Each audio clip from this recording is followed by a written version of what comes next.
Hi, my name is Jane Michelle Clark, and I am the Director of Business Development at Cloud Managed Networks. We're cloud experts and cybersecurity specialists, so it's really important that we stay on top of what's going on in cyberspace. In addition to all the courses that everyone in our business takes, we went out and researched the cybercrooks. Now you can hear what they have to say. That is, if you dare.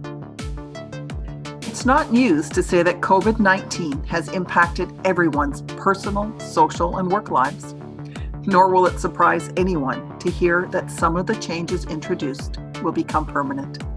For more than half of workers, some form of hybrid remote and in-office working will become the new norm.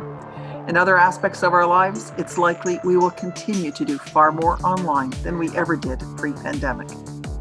Unfortunately, part of our new normal will require we all be hyper-vigilant online because cybercriminals have been taking advantage of the fact that people are pretty much living online right now. From working remotely to shifting more of our shopping online to staying in touch with family and friends, we spend much of our day in front of a screen. So it's no wonder that 2020 saw double-digit breach increases and that the pattern is repeating itself in 2021. Hacking and ransomware are big business, billion-dollar businesses. The quintessential hacker in the hoodie has been replaced by enterprise-level organizations with sophisticated processes to target vulnerable accounts. Even large companies with the resources to protect themselves are not immune. The April 3rd, 2021 attack, which compromised 533 million Facebook users, is a prime example of what is becoming a cyber pandemic. A key part of our business is helping clients protect their cloud, edge, network, and endpoints. So it was critical for us to truly understand how bad actors approach the process so we can help stop them in their tracks. What did we do? We reviewed dozens of videos in which cyber criminals bragged about their exploits. We spoke with law enforcement and companies that had been compromised. We even spoke to a cybercrook who had been apprehended last summer. As we conducted our research, one of the more troubling things we observed was the wide variety of people working in the field. And yes, the fact that it is now a field is disturbing in and of itself. Average people like you and me, are being hired and trained to carry out the breach attacks. What's really scary is that many of them view it like any other job, as anonymous cyber sleuthing, if you will, to be done for an employer who pays the bills. One of the many research interviews we conducted was with an attractive young woman who works out of a New York coffee shop. She looked just like any of the other patrons sitting there. Her comment? "I don't think twice about it. I figured these big companies have deep pockets or good insurance. Besides, it's easy and more fun than Sudoku. And the hourly rate is great once you get the hang of it." It was pretty sobering. An hour with her and 100 hours later overall, we had a sense of what's going on. We created a script from our compiled notes, ran it past our friendly felon, then arranged for the expose to be recorded. Although what you hear may surprise you, we've been told that this is only the tip of the iceberg. I've been doing this a while. I call my own hours and the pay's pretty good for the time I put in. But it's not quick. People think you push a few buttons and you're done.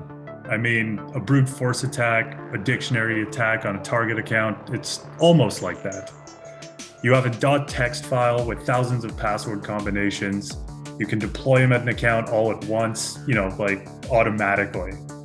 Things like Instabrute, it's Python programming language, makes it really easy. But you don't get paid as much for that. The real money's in deep phishing, spear phishing. I log in, get my brief, it has the code on it, and just go.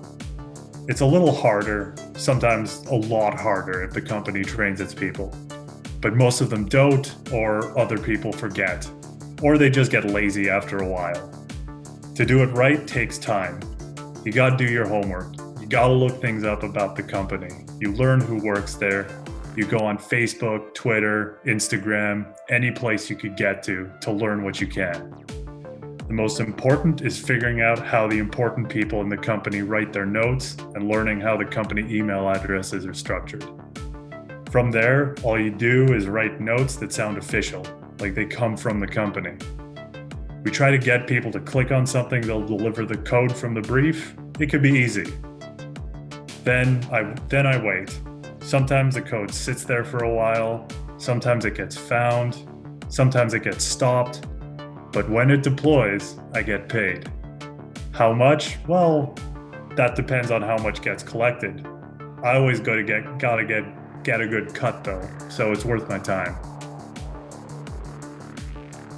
What you just heard may not be new information for you, but hearing it in the words of the cybercriminals can be unsettling. From spear phishing to social engineering, the cybercrooks, system hackers, and all-around bad actors are wreaking IT havoc. It's the stuff of IT professionals' nightmares. We can help you stop these guys in their tracks, or at least make it a lot harder for them to truly impact you, your network, and team. We can also make it a lot harder for internal breaches to occur. We can also help ensure there's less likelihood of your organization getting hit, and that if, or maybe I should say when, you get breached, that you'll be back up and running very, very quickly, with virtually no downtime, data loss, or reputation destruction. Please give us a call. We'd love to help you sleep better at night.